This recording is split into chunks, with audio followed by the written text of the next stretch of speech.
자, 중세 경제 개념 한번 읽어볼게요. 서양사 강좌 120페이지 펴보세요. 예. 자, 중세 유럽 사회는 종교 활동과 경제 활동이 엄격히 분리되어 있지 않았으며 상업을 포함한 모든 경제 활동은 종교의 규범과 윤리에 크게 좌우되었다.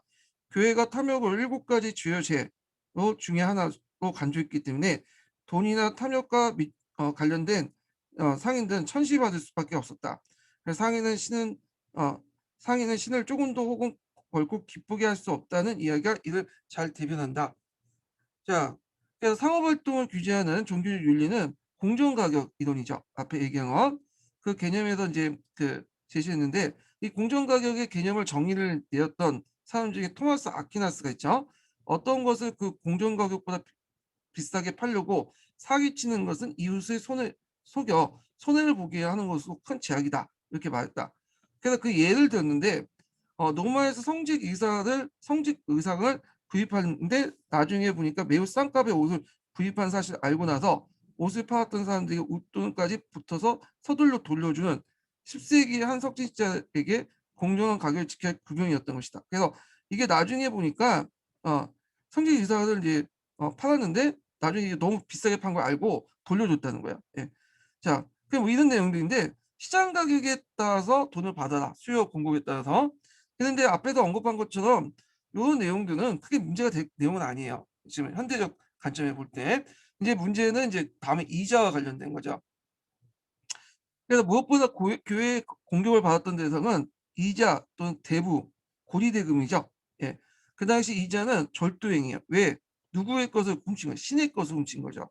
자, 시간이 지나면 이자를 받는다 챙기는 이자는 대부업자는 시간을 훔치는 건데 그 당시 사람들이 가냐면 시간은 오직 하나님에게 속한 것으로 시간을 훔치는 행위는 하나님의 재산을 도둑질한 것이다. 이렇게 생각한 거야. 그래서 이제 상인들 중에 특히 이자 대부업자들은 대개 보면 이제 교회 공동체부터 거의 뭐 천형을 저주라든지 천형을 짊어지며 할 만큼 상당히 천대를 받았고 얘네들은 교회 모지에 묻히는 것조차 허락되지 않았어요. 예. 그리고 이자 대부업자들은 죄인으로서 왜 하나님의 시간을 뺏었잖아. 그래서 종교 재판을 해버렸어. 자, 그래서 이제 대개본 기독교인들은 거의 안 했고 13세기 말 이전까지는 음, 주로 누가 했냐? 기독교인이 아니라 유대인들이 했어요. 왜냐면 얘는 유대교니까 음, 기독교 종교재판 대상도 아니고 기독교 교리를 지킬 필요는 없겠죠. 그래서 유대인들에게 이자 대부업을 넘겨줬다. 근데 여기 주의할 건 이것도 13세기 후반 이전이에요. 예,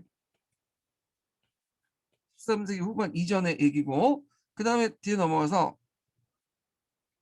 자, 화폐와 상업이 발달이 미약했던 농업 위주의 장업 제도에서 돈과 상업을 부정적으로 생각하는 교회 윤리는 크게 문제되지 않았다. 하지만 10세기 이후에 상업과 도시가 본격적으로 성장하면서 이런 기독교 가치와 윤리의 위협을 받게 되고 그래서 이에 교회는 위기의식을 느껴서 그 11세기, 13세기 초까지 상인과 고리대금에 대한 더욱 강경한 입장을 취했다. 그래서 교회는 이자가 죽음에 이른 대제라는 칙령까지 반포했다. 자, 이 칙령이라는 것은 교황이 공포한 명령을 칙령이라고 하죠. 교회에서는요. 그러나 돈과 산업 그리고 이자에 관한 부정적인 관념이 점점 변했는데 이게 이제 13세기 후반 때부터 이제는 기독교인들도 그 뭐냐면 어, 대금업자가 되는 걸 인정해줬죠. 물론 인정해도보다는 그냥 묵인해줬어. 공식화시킨 것보다는. 그래서 예전에 시간행위라고 이제 해서 시간을 훔치는 행위라고 생각했지만 해석을 보니까 그게 꼭 그렇게 해석하는 게 아니다라는 거죠. 자, 얘네들 보면 이자를 붙이는 행위에 대해서 보면 일단은 이자가 단서가 있어. 고리대가 아닌 이상은 그 얘네들이 이제 이자 대법자들이 장사를 하거나 회계장부를 작성한 동안 일정한 그 노동을 해야 되잖아요. 그러니까 그 대가도 있고 채무자가 빚을 갚을 수 없거나 악의도 빚을 갚지 않는 경우도 있으면 채권자가 자본을 상실할 위험도 있잖아요. 그러니까 요 정도의 리스크를 대비해서 이자를 받는 거다. 그래갖고 그 이렇게 있으면 고리대가 아닌 이상은 그건 인정해줘야 된다. 이런 주장을 하게 되죠. 결국에는 이제 교회도 변화하는 사회 일정 정도를 어느 정도 적응할 수밖에 없고 동시에 이자를 사회 용인했어. 공식적으로 인정하지 않지만 그냥 묵인해줬다 이렇게 보시면 될 것 같아요. 그래서 이 정도에서 점차 자본주의적 경제관념이 형성되었다 이렇게 보시면 되고요. 참고로 이슬람에서는 이자라는 개념이 없어요. 아예 금지시켜 놨죠. 코란에다가. 자, 그러면 얘네들은 그럼 돈을 어떻게 빌리냐? 그래서 이슬람 금융기관들은 이자를 빌려주는 게 돈을 대한 빌린 대가로 해서 이자를 받는 게 아니라 투자를 하는 거야. 예. 투자를 통해서 수익금을 얻는 방식으로 이익을 챙기는 거죠. 그래서 좀 달라요. 얘네들 이자를 받는 개념이 없어. 예. 받았다가는 곧바로 처형이야. 예. 그래서 이슬람 금융권에서는 주로 투자를 한다. 투자해서 하고 그에 대한 수익금을 얻는다. 그래서 예전에 한번 그 이명박 대통령 때 그 하도 기업의 자금이 쪼달리니까 이슬람 금융기관을 이제 유치하자. 왜냐면 얘들은 이자를 받지 않잖냐, 투자를 하지 않냐. 그러니까 투자를 하면 그 수익금을 일부 가지니까 좋죠. 예. 그런데 이제 이명박 대통령에서 거부했죠. 왜냐면 기독교인이잖아. 예. 한기총에서 되게 거부했고. 자, 하여튼 그게 좀 달라요. 이거 이슬람 이자에 관련된 내용은 그 교과서에도 나와 있더라고요. 한번 찾아서 보시고. 자, 그 다음에 서양사 개론을 이제 또 넘어가죠. 자연과학 보죠. 여기에서 뭐 자연과학은 그렇게 볼 필요는 없어요. 그래서 이제 여기 자연과학은 중요한 내용들만 짚고 넘어갈게요. 예. 그래서 그 당시 14세기, 15세기 때 그 잠깐 연금술 같은 것들이 행해졌죠. 예. 그리고 이후 연금술도 되게 보면 이제 아랍에서 건너온 거죠. 예, 금을 이제 여러 조합들을 만들어 갖고 금을 만드는 그런 건데 이건 실질적으로 말도 안 되는 소리고 근데 이런 실험 과정에서 약간의 화학적 실험 기구가 발명, 새로운 중류법이 발견하는 부산물을 가져왔고 자 그래서 이제 이런 것들 화학 발전에 큰 영향을 줬는데 이런 것들은 주로 이슬람에서 연구했던 것들을 유럽에 전파했다 이렇게 보시면 돼요. 예. 그다음에 이제 여기에서 이제 그 자연과학에서 두 명의 영국인들이 주목을 끄는데 이 두 명의 그로세텐스트와 발음하기 좀 힘드네요. 예. 그래서 이 사람은 직접적인 지식과 직접적인 관찰을 강조했고 자연계에 대한 수학적 설명을 시도했다. 그다음에 로즈 베이커가 있어. 이 그로세텐스트의 제자인 프란치스카 로즈 베이커. 앞에서 언급했던 베이컨 있죠? 13세기 때 베이컨. 그래서 이 사람은 이제 그 뭐냐면 어, 인간 지식의 진보가 고대 권위에 대한 지나친 존중이나 인중의 편견, 과학자들의 무지함을 인정하는 것을 주장 타수로 져야 된다고 지적하고 뭐가 중요하냐? 자연 현상에 대한 연구, 실험을 강조하죠. 실험과학을 강조해. 이거 뒤에 이제 프란시스코 베이컨하고 17세기 때 동일한 주장을 해요. 그래서 게시판에 그거 좀 물어보신 분들이 있더라고요. 예, 그래서 좀 헷갈릴 수 있는데 이런 것들이 뭐냐면 구분해서 보시면 되고 시기적으로 좀 차이가 있어요. 근데 제 생각에는 프란시스 베이컨보다 노즈 베이컨이 더 뛰어난 걸로 볼 수 있어요. 왜냐 이 사람들은 이제 뭐냐면 요 시대를 앞서간 사람이잖아. 이 사람은요. 그 프란시스 베이컨 그때 이제 과학혁명 시기 때 그 주장을 했던 거고. 자, 하여튼 뭐 이런 사람 정도 기억을 해두시면 되고 특히 이제 노즈 베이컨 정도만 이름 정도만 기억해 주세요. 예. 이때 베이컨이 이름이야. 먹는 베이컨이 아니라. 예. 자, 농담해봤습니다. 자, 설명하죠. 자, 그 다음에 노마법 분할과 이제 교회법을 볼게요. 자, 원래 이제 중세 초기나 중기까지 12세기까지 전까지는 게르만법이 이제 주였다고 했죠. 노마법이 점점 사라지고 그리고 게르만법의 시제법 이런 것들이 등장했는데 근데 12세기 때를 계기로 해갖고 이제 달라져. 이 12세기 때가 이제 12세기 때 르네상스라고 하잖아요. 자, 그러면서 이때 이제 노마법이 들어오게 돼. 예전에 죽었던 노마법들이 들어와서 이제 연구되기 시작해요. 뭐 유스티나스 법정도 연구하고 그러면서 이제 또 시대적 상황도 노마법이 확산될 수 있었던 상황이에요. 왜냐하면 교회라든지 그냥 국가 측면 올때 그 당시 행정조직 정비라든지 중앙집권화 측면이 강화되었죠. 강화돼 나갔죠. 도시가 또 발달되고 자 그래서 이제 이런 것들이 이제 노마법이 큰 영향을 미치게 되는데 어디에 영향을 미치냐 이 노마법이 어, 특히 이제 교회법에 영향을 미쳐 교회법. 교회법을 이제 뭐라고 또 얘기하면 서충에선 캐논이라고 해요. 캐논. 이 교회법에 영향을 주고 교회는 그 당시 그 교회법을 이제 만들고 조직을 정비하려고 했거든요. 그래서 이런 것들이 이제 또 했기 때문에 대학이나 이런 신학 과정에서 캐논법 교육 과정도 들어가 있었어요. 예. 자, 그다음에 또 어디는 중앙 집권을 필요한 국가에도 영향을 미치죠. 중앙 집권에 필요한 이 노마법이 상당히 필요하죠. 그다음에 또 이제 주권 개념도 형성돼요. 그때 노마법이 주권 개념이라든지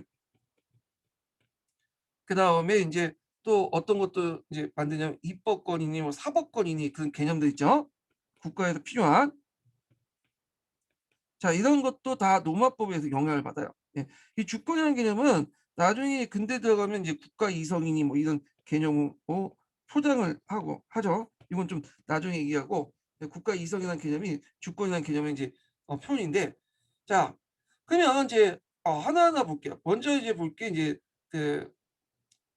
그 로마법 발전 배경을 볼게요. 두 가지 측면이 있어요. 자, 첫 번째 보면 그 당시 중사회 봉건사회가 안정을 더불어 유럽 사회와 더불어 유럽 사회가 혼란과 무질서 상태를 탈피하고 상국과 도시가 발달하기 시작한 1100년대부터 12세기 때부터요. 노마법에 대한 관심이 높아지면서 노마법이 부활하게 되었다. 자, 이에 결정적 역할을 하는 사람은 볼루노의 일라니우스죠. 일라니우스고 그는 이제 유스트 있다 이렇게 있고요. 두 번째로는 중세 이탈리아에 전해진 유스티니아누스 법전이 한국뿐이었는가 이게 일부 역사관 그 사본의 발견은 로마법 부활의 계기로 중요한 시역인다. 그래서 한부 남아있는 유스티니아누스 법전이 그 로마법 부활의 계기가 되었다. 두 가지 관점이 있어요. 자, 하여튼 12세기 접어들면서 로마법을 이해하고 이를 존중하는 사회적 상황이 조성된 건 사실이었다. 그러면 이제 일레니우스를 보죠. 일레니우스는 이 로마법을 체계적으로 연구한 사람 중에 한 명이야. 시초가 된 사람이죠. 그래서 이 사람은 노마법을 뭐냐면 전체적으로 파악하고 이를 통합된 전체로서 설명했다.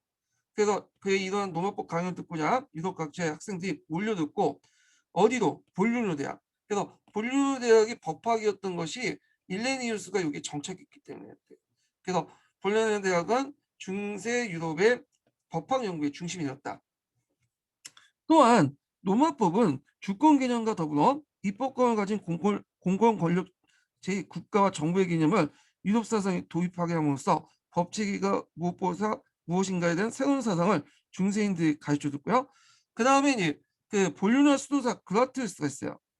이 사람은 법 체계 중에 교회법을 이제 정비했던 사람이야. 대표적인 교회법. 그래서 교회법, 캐논법을 정비를 했던 사람이죠. 그 당시 교회는 이제 그 교회의 어떤 그 제도나 이런 것들을 정비하는 관해서 노마법이 필요했던 거예요. 그래갖고 이제 그 내용을 볼게요. 그라티우스는 교회의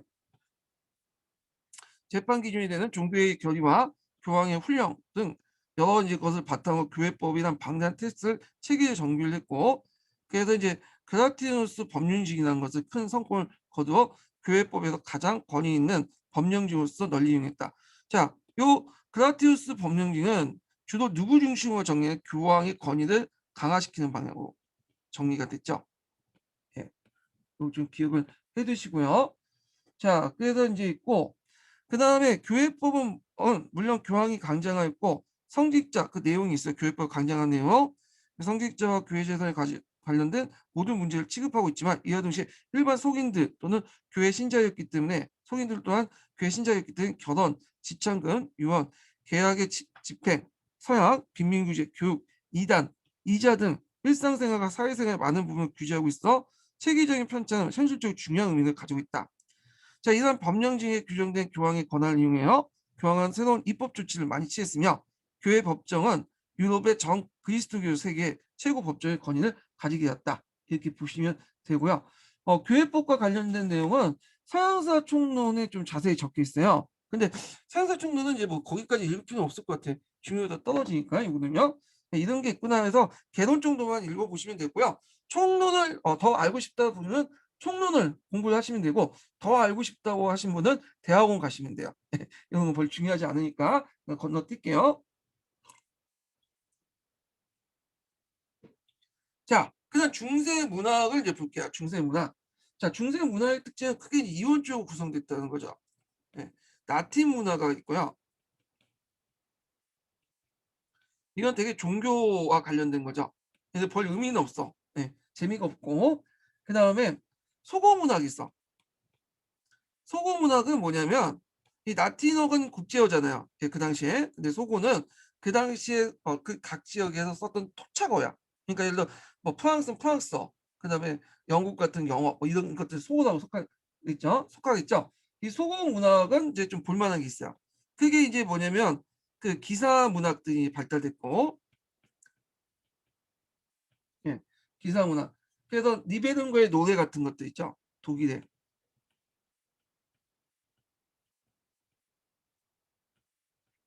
그 예전에 한번 시험 문제 나왔던 로랑의 노래. 예. 사르마 대제의 그 이베리아 원정, 그 이슬람 원정을 다뤘더니 뭐 그다음 여러분들 만화로 봤던 아서왕 이야기. 요즘 안 봤죠? 제가 예전에는 그 어릴 때 그 아서왕 이야기 그 다 불러줬는데 봤는데 이 아서왕 이야기도 익숙하고, 그다음에 또 하나 시인이 있어요. 요게 예전에 시험 문제 나왔죠. 예, 기출 문제 나왔던 건데 대개 이제 얘네들이 등장했던 시기가 한 12세기야. 요거 등장 시기도 좀 기억을 해두시고, 그래서 얘네들은 이제 트로바로드라는 집단이 있어. 예, 프랑스에 있는 거죠. 예. 그래서 음유시인 집단도 있고, 그 다음에 독일은 미네징크라는 음유시인 집단도 있죠. 예. 미네징크도 좀 기억을 해두시고, 자, 요런 집단들, 음유시인 집단들이 등장했다. 요거 외워두세요. 요거는 예전에 기출문에 나왔어요. 자, 그래서 이제 이렇게 있는데 그럼 한번 읽어볼게요. 자, 중세 언어 생활은 이중적이었다. 그래서 교회와 학문 그리고 법률 등에서 라틴어가 사용됐죠. 그것은 이제 민족이나 국가를 넘어서 보편적 언어로서 중세 문화의 통일성을 공유했고요. 자, 이런 라틴어와 더불어 가정이나 논밭, 시장이나 작업장 등의 일상적으로 비근한 속어를 사용했다. 속어는 그 지역의 토착어예요. 예. 그래서 이것이 나중에 국어로 사용됐어요. 영어, 프랑스어 이런 것도 있고요. 참고로 이탈리아어는 라틴어가 아니에요. 예. 그 당시 이탈리아어라는 것은 물론 각 지역마다 많이 다르긴 했지만 그 라틴어 달라. 라틴어는 고대 로마 시대 때 사용했던 그런 그 언어야. 고대 언어고 이탈리아는 좀 많이 바뀌어진 거죠. 이거는요. 예, 다른 거예요. 자, 그래서 이제 이런 언어 생활 이중 구조 때문에 문학도 중세 문학도 두 개로 이원적으로 나눠졌죠. 그래서 라틴 문학과 그리고 소고 문학 이렇게 두 개로 나눠져 있어요. 그래서 이렇게 나눠져 있고요. 근데 이제 라틴어 작품들은 뭐 그렇게 볼 건 없고 되게 이제 그 소고 문학이 주인데 요것만 좀 보면 돼요. 그래서 이 소고 문화는 세계 역사 무대에 등장한 게르만족의 원시적이고 야만적인 정신을 표현 영혼성 사시와 성숙한 봉건 기사도 사랑을 취급하는 기사 문학 이런 것들이 대표적이고요. 그래서 대표적인 작품들이 쭉 나오죠. 베이올프도 있고 그다음 니베룽거의 노래도 있고 등등 있는데 요 니베룽거의 노래는 좀 이름 정도 기억을 해두세요. 왜 기억하냐면 요게 상당히 독일에서 상당히 강조되는 거거든요. 예. 그래서 이제 일단 독일 민족주의 상징 이렇게 이제 해서 강조되고, 나중에 이제 19세기 음악가였던 바그너가 이걸 뭐냐면 오페라로 만들었죠. 그리고 시틀러도 이걸 되게 좋아했다고 해요. 그 오페라를 보면서. 자, 그래서 하여튼 그 소재는 조선 중세 초기의 게르만족들이 아직 그 원시의 야생적인 성격을 상실하지 않았던 그 시대에 그렸던 것였다는 거. 자, 그 이야기 줄거리가 있는데 이거 한번 각자 읽어보시고, 그 다음에 이제 쭉 넘어가서 12세기 때 두 번째 단락 볼게요. 그 예전에 시험 문제 나왔던 것이 이건데 12세기 때 남부 프랑스의 프랑방스 지역에서 트루바드 지역이라는 불리는 신의 무리가 나타 새로운 문학 장르가 개척됐다. 자, 이 프로방스 지역은 남부 프랑스 지역이에요. 예, 여기 지도에서 찾아보시고, 자, 트루바드라는 건 사람 이름이 아니라 그 서정시 음유시인 집단들 얘기하죠. 자, 그들 중 고귀한 신분을 포함한 기사 출신이 많았고 생업으로 시작을 하는 유능한 시인들도 적지 않았다. 그들은 고귀한 신분의 여성들에 대한 기사들의 낭만적인 사랑의 노래를 불렀고, 그 12세기 중엽에 절정을 다졌다. 자, 그리고 이제 이런 기풍들이 독일에도 나타나는데 이때 민행진거라는 것도 있죠. 이것도 예전에 기출문제 나왔죠. 얘네들도 이제 뭐냐 운용신 집단들의 명칭이죠. 사랑을 그 민행진거라는 사랑의 서정시인들이 출연했다. 그들의 시는 처음 낭만적이고 참신하고 생기에 가득 차 있었으나 점차 유형화되고 생기를 잃게 되었다. 그 다음에 이제 무은시 같은 거 있는데 무은시는 이제 뭐냐면 주로 이제 그 기사들이나 그 뭐냐면 주군에 대한 충성, 그러니까 기사 사당들이 아니라 기사들 욕망이나 주군에 대한 충성을 주제로 하는 거야. 그 앞에 있는 미네진권하는 이제 그런 사람들하고 좀 다른 그 시죠. 자, 그래서 이제 이 무은시 중심으로 이제 등장했던 것이 뭐냐면 그 이들인데 무인시 중에 이제 말하자면 무인시를 이제 그들은 기사들의 사랑이 아니라 그들의 용맹과 주군에 대한 충성을 주제로 이제 했던 거고요. 대표적인 것이 노랑의 노래죠. 이 노랑의 노래. 이건 좀 외워두세요. 노랑의 노래는 살로마노가 에스파냐 원정의 귀국길에 그 후위 부대에 지휘한 노랑의 부위의 복병을 만나 용감을 쌓아 전사한 그 사실들을 그린 노랑의 노래가 있었다. 네, 이런 것들이 있었고 그 외에 이제 여러 작품들이 있었는데 그냥 쭉 읽어보시면 될 것 같아요. 예. 그래서 요거는 뭐 시험 문제 안 나오니까 그냥 건너뛰고요.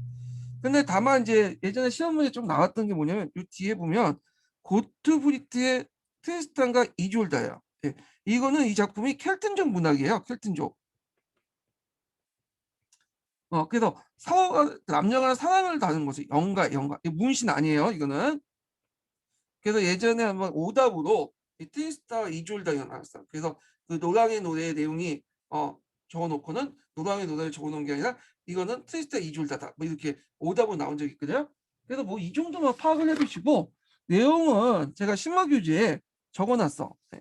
그래서 찾아서 이제 적어놨으니까 참조를 해주세요. 여기까지 뭐 설명하기 좀 그러니까 요거 영가와 관련된 내용이야. 요 부분. 자, 그다음 쭉 넘어가서 뭐 단테 신곡이나 이런 것들이 좀 있긴 있는데 이런 것들은 이제 뭐냐면 뒤에 그 여기 연결돼 있죠. 르네상스 할 때 좀 얘기를 하고요. 자, 그다음에 이제 넘어가서 쭉 넘어갈게요. 이거는 중세 역사 소설 진짜 볼 거 없어요. 예.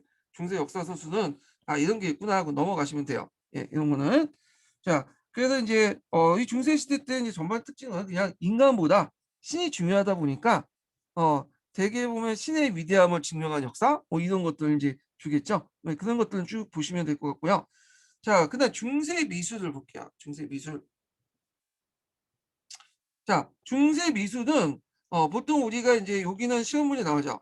건축 미술과 관련돼 갖고 특징이 뭐냐? 여기는 중세는 신을 강조했잖아요. 신을. 그러다 보니까 회화나 조각이나 그다음에 건축 양식들이 독자적 세계관이 없어. 예전 거를 뺏겼거나 그런 것들이야. 개인이 드러나지 않아요. 그러니까 누가 만들었고 누가 그렸는지 잘 몰라. 왜? 신을 이제 뭐냐 신의 어떤 신앙에 입각해서 신의 영광을 표현하기 때문에 개인을 드러내서는 안 되죠. 그래서 이제 되게 신중심적인 어떤 사고방식이 다 들어가 있다. 이런 것들이 있고요. 그래갖고 이제 있는데 이거는 르네상스 시대와 비교해 볼 수 있어요. 르네상스 시대 보면 그림이나 건축이나 이런 것들 보면 다 누가 만들었고 누가 그렸는지 다 이름이 적혀 있잖아요. 미켈란젤로나 뭐 이런 것들 등등 라파엘로 같은 것이. 근데 중세는 신이 지배했던 세계이기 때문에 또 예술 또한 그 신의 예속된 신앙에 예속되었죠. 그래서 신의 영광을 표현하는 방법이기 때문에 개인을 드러내지 못했다. 이렇게 기억을 해두시면 돼요. 자, 그래서 이제 있고 여기에도 이제 볼 게 이제 뭐냐면 건축 양식이에요. 그래서 요거는 좀 봐야 돼요. 두 번째 단락부터 여기까지 쭉 있는데 여기 내용은 되게 중요하죠. 예전에 12년 기출문이 나왔어요. 수능에도 많이 다루고 있고 자, 요거 보기 전에 잠깐 심화 규제를 보자. 사진이 없어요, 여기는. 안타깝게도. 자, 초창기 때 이제 건물은 양식은 바실리카 양식이에요. 그래서 장방형이고 로마 공화당을 모방했고 산타 마리아 성당이 대표적이고요. 그 다음에 이제 중세 중기 넘어가면 로마가스크 양식을 나오죠. 그래서 이게 9세기 11세기인데 특징은 중세 초기 문화와 노마 문화가 융합이 됐어. 그 노마 문화 형성의 가독 그 형성의 산물이고요. 문화 형성의 가독의 산물이고, 양식적 특징을 보면 장방의 바실리카로부터 라틴 십자가는 전용했고, 이거 두꺼운 벽이 필요했기 때문에 창문도 클 수밖에 없었다. 예. 그래서 창문도 클 수 없었다는 거. 자, 여기 보시면 알겠지만 두께가 왕만하죠. 기둥 보면 여기 보시면 기둥이. 예. 그리고 이 기둥도 쭉 나열돼 있고, 그다음에 벽이 뭐냐면 두께도 되게 두꺼워. 여기 벽면이. 이때 벽면이 두껍기 때문에 창을 이렇게 조그맣게 놔 수밖에 없어요. 이렇게. 그리고 열주식 형태에다가 그 안에다가 또 뭐냐면 그 하중을 지탱하기 위해서 그 당시 벽을 두껍게 만들었기 때문에 여기 창문이 조그매. 여기. 그러니까 여기 들어가면 어둠컴컴해요. 어둠컴컴해. 근데 이 어둠컴컴한 양식이 상당히 약발이 있었는데, 이제 신의 어떤 뭐냐면 공포심 이런 것들 조장을 해갖고 신을 믿어야지만 너 살 수 있다. 이런 분위기를 조성할 수 있었죠. 그래서 기독교 포교에 좀 잘 이용했다고 그래요. 예. 그래서 근데 원래는 이제 이건 기독교 포교를 위해서 그렇게 했던 건 아니고, 그 당시 건축 기술이 무건 하중을 뭐냐면 뒷받침할 수 없기 때문에 벽을 두껍게 만들고 기둥을 12식으로 이렇게 노마식으로 해갖고 만든 거예요. 그 안에다가. 예. 자, 하여튼 그런 양식적 특징을 갖고 있다. 이렇게 이제 보시면 되고요.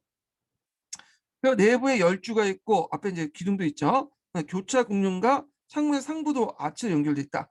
교차 공룡이 여기 있어요. 예. 이런 것들. 원통형 공룡도 이용했다는데 제가 이거 설명을 못 드리겠어요. 제가 건축가가 아니기 때문에 그냥 이 정도만 파악을 해두시면 되고. 근데 12세기 때 여기 아까 이제 서정 시인들이 등장했던 12세기 때 고딕 양식이 등장했죠. 같은 시기에. 그래서 이거는 이제 중세의 어떤 독자적인 건축 양식이죠. 요거는. 그래서 이제 있는데 이 고딕 양식은 원래 고딕이라는 말은 고투족의 양식이라는 뜻이에요. 여기 보시면 알겠지만, 그래서 르네상스 시대 때 미술가들이 중세시대 미술을 멸시한 데서 이제 불렸던 명칭이죠. 그래서 이인데 이 고딕 양식은 12세기 때 프랑스에서 이제 건축하기 시작했어요. 그래서 이게 고투족 양식을 멸시했지만 상당히 잘 만들었어요. 예, 그래서 중세 독자적인 건축 양식으로 인정받고 있다는 거. 자, 그래서 앞에 있는 그 누마네스크 양식이라든지 그다음 바실리카 양식은 로마의 영향을 받았잖아요. 근데 여기는 로마의 영향을 받지 않았어. 예, 독자적으로 만들었다는 거. 자, 배경을 보면 봉건사의 안정, 상품화폐 경제 발달, 그리고 교회의 어떤 세계 지배 확립, 도시의 발달 등으로 해서 시민의 경제력이 올라가게 되죠. 그 당시에는 이제 신앙 시민이 되게 높았던 시기이기 때문에 대개 보면 돈을 모으면 시민들이 어디를 먼저 만드냐? 공공시설 중에 성당을 많이 만들어요. 먼저 성당을 만들어. 하나님에게 그것을 영광을 바쳐야 될 거냐. 그래서 이런 걸 바탕으로 해서 이제 큰 뭐냐면 고딕식 그 성당을 만들었다. 이렇게 보시면 돼요. 자, 양식 그 특징을 보면 천담 양식이죠. 아주 뾰족하죠. 요거는 신앙심을 상징하는데 여기 보시면 할 거예요.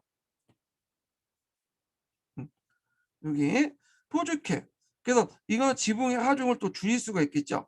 지붕의 하중을 줄이다 보니까 벽면이 뭐냐면 얇게 만들었어. 두껍게 만들지 않고 지붕이 별로 크지 않으니까 뾰족한 탑준을 만들다 보니까, 그러다 보니까 여기 창이 많아요. 창이. 그러니까 여기 들어가면 이 랭스 대승당인데 여기 들어가면 여기 뭐야? 예, 창이 많기 때문에 햇빛이 쫙 들어오죠. 자, 이것들 중에 선전효과가 의도하지 않지만 하나님의 어떤 영광, 찬란한 모습들을 보여줄 수 있죠. 어떻게 보여주냐? 여기 보면 그 내부에 들어가면 여기 그 창을 낼 때 색채 유리창을 내는데 이 색채 유리창을 보통 스탠레이드 그레스라고 하죠. 스탠레이드 그레스. 요걸 이제 만들어요. 왜 그러냐면 그 당시 유리 만드는 기술로서는 판유리를 못 만들어. 판유리는 하나의 큰 유리 있죠. 이 유리창 이런 것도 못 만들어. 어떤 식으로 만들었냐면 유리를 만들 때 유리를 짧게 쪼개 갖고 이렇게 붙여서 만들었어요. 예. 근데 어차피 이렇게 붙이면 모양이 없잖아요. 그러니까 이걸 이제 아름답게 붙였어. 예. 그래갖고 거기에 이제 뭐냐 하나님의 예수님의 형상 같은 것도 있죠.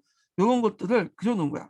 예수님의 형상과 예수님이 이제 여러 가지 뭐 구원 활동들, 그 기적들을 같이 그려놓은 거야.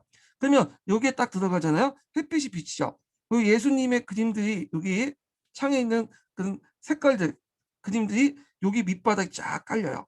그러면 이걸 보고 신도들이 예수님은 위대하다, 신은 위대하다 그렇게 보고, 그 당시에는 성경책을 읽은 사람이 별로 없었어요. 라틴어를 아는 사람들이 별로 없었기 때문에 대부분 민중들은 성경을 통해서 예수님의 행적을 아는 게 아니라 대개 이게 그 교회에 들어가서 교회 목사 말을 듣거나 신부 말을 듣거나 이렇게 그 뭐냐면 창에 그려져 있는 예수님의 행적들을 보고 알게 되는 거야. 그래서 상당히 기독교 포교 활동에 큰 도움이 됐던 거죠. 그다음에 여기 수직으로 올라가는 특징들, 이런 것들은 뭐냐, 신의 세계를 지향한다는 의미도 있죠. 예. 자, 그래서 이런 것들이 있었다. 좀 기억을 해 두시고요. 그러면 그 대표적인 이제 뭐냐면 성당이 뭐였냐? 이것도 외워 두셔야죠.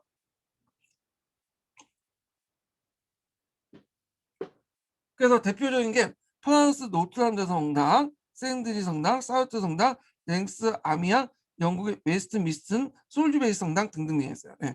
그래서 요거 예전에 한번 12년 기출 문제에 언급됐기 때문에 좀 기억을 해두시고요. 요 부분은 우리나라 명동 성당이 그런 대표적인 고딕 성당이죠. 예.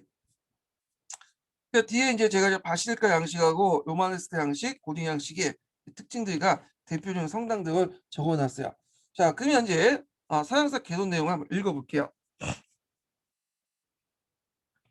자, 중세 교회의 건축은 대체로 10세기경에 성립한 로마네스크 양식과 12세기 이후에 고딕 양식으로 구분된다. 자, 로마네스크 양식은 중세 초기의 문화와 로마적 요소를 간직한 채 이집트 요소가 잡다하게 혼합되어 있던 문화 형성계 산물이었다. 그래서 이제 가도기적 양식이라고 보죠. 평면도는 로마의 장방형과 바실리카식으로부터 라틴 십자가형으로 바뀌었고, 청정은 돌로 된 고차 공령. 그러니까 앞에서 제가 여기 있죠. 말로 설명할 수 없는 부분이죠. 예, 이런 식으로 교차 공령을 했어. 이게 십자도로 해갖고. 그 다음에 이제 이렇게 했고, 무거운 청정을 떠받치기 위해서 두껍고 튼튼한 벽이 필요했죠. 그러다 보니까 창문도 클 수가 없었어요. 아주 조그맣게 냈죠. 그래서 내부에는 열주는 둥근 아치로 연결되었고, 앞에서 이제 사진을 좀 보면 여기 있죠. 이런 것들이 둥근 아치로 이렇게 연결됐다는 거예요. 예. 그래서 이제 이렇게 있고, 다시 돌아서 교차 공룡이나 창문의 상부도 그 원형이었다. 자, 이 원형이라는 건 여기 보시면 알잖아요. 여기 다 원형이죠. 예. 이 원형 양식은 노마의 영향을 받은 거야. 예. 그래서 노마의 영향을 받고 중세 특유한 것들 결합됐기 때문에 가도기적 양식이라고 이제 했던 이유도 그런 이유 때문인데, 자, 계속 읽어볼게요. 자, 이 원형 아치는 누마네스크 양식의 특성이며 건물 전체가 무겁고 내부는 어둡고 친칠한 인상을 주었다. 창문이 조그마니까. 자, 누마네스크 양식은 이탈리아에서 시작되어 유럽의 다른 지역에 번졌고, 알프스 북쪽의 고딕 양식으로 발전한 후에 이탈리아에는 로마네스크 정통이 유지되었다.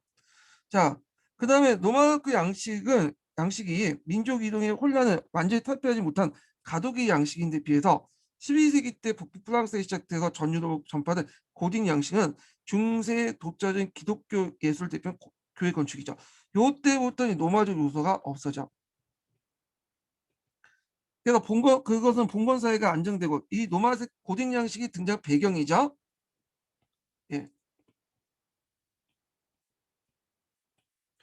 네, 그것은 봉건 사회가 안정되어 교회 세계 지배가 확립된 중세 성기 전성기 때 예술적 표현이며 도시의 발달과 시민의 경제력과 자부심을 배경으로 나타났다. 그래서 그 밑에 보면 고딕 건축의 어떤 특징들이 좀 나와 있어요. 여기부터 해서 여기까지가 특징이에요. 자, 고딕 건축은 누마네스크에 비해서 건물의 길이가 훨씬 높아지고, 예, 첨탑 때문에 그렇죠. 수직으로 쏟아 있었다. 예, 신의 의지를 이제 뭐냐면 내포하고 있죠. 신과 가까이 다가서려는 그런 것들을 내포하고 있다. 예, 신의 세계를 지향하고 있다. 이렇게 보시면 되겠고요.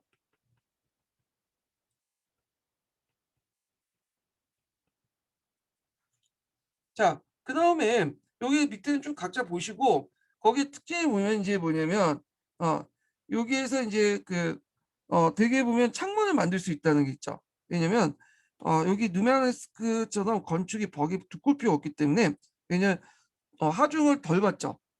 그러다 보니까 창문을 크게 만들 수 있었고 그다음에 인제 그것 때문에 높이 만든 창문은 생유력 그림으로 장식되어 있을 수 있었고 그래서 인제 이걸 건물의 정면에 입구 근처에는 종교문화관이나 일상생활에 취한 수많은 조각으로 장식되어 있었다. 자, 그래서 여기 들어가면 그 어떤 느낌을 내냐. 신의 세계를 동경하는 중세인의 열렬한 신앙과 종교적 갈망을 표현하고 있음을 남음이 있다. 그래서 이런 표현들이 그런 의미를 가지고 있다는 거죠. 그래서 높게 만든 창문의 생유리는 너머위에다 신비롭게 물들어 있고 모든 선들이 모여 수직으로 높이 정상을 하여 올라가는 모습은 신의 모든 지상의 노력이 신의 세계를 지향했던 것을 볼 수 있다. 요 의미 있죠. 자, 그래서 대표적인 성당들이 좀 나와요. 예. 그래서 성당 이런 것들이 이제 있는데 앞에도 읽은 것처럼 뭐 노트르담, 샤르트르, 랭스, 아미앙, 웨스트민스터, 솔즈베리, 그다음 캐논 성당 이런 것들이 고딕 건축의 대표적인 것들이에요. 그래서 이제 고딕 양식을 대표적으로 이제 읽어봤고요. 서강좌와 관련된 내용을 좀 볼게요. 서강좌 169페이지 펴보세요. 서강좌.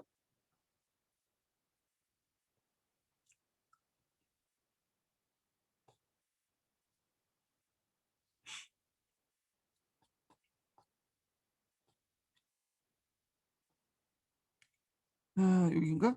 예. 예. 예. 169페이지 한번 읽어보겠습니다.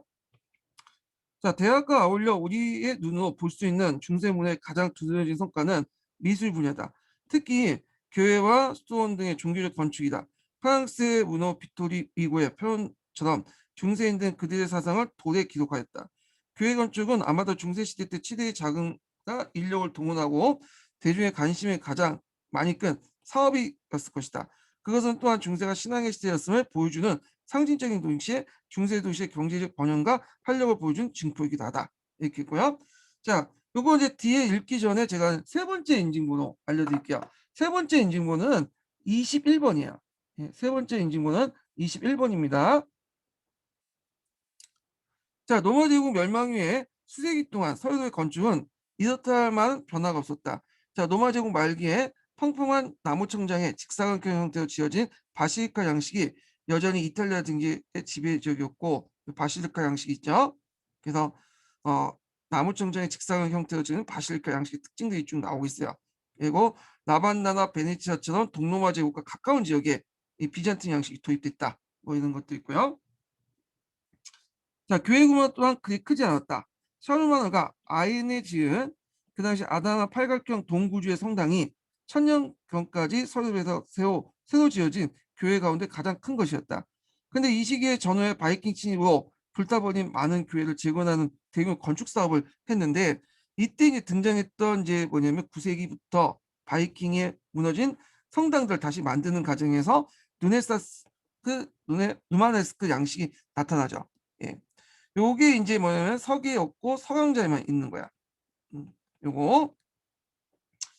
그래서 그 입중한 돌청정의 무게를 지탱하기 위해서 그 당시 그 벽은 두꺼워졌고 창문은 아주 좁고 적게 낼 수밖에 없었다.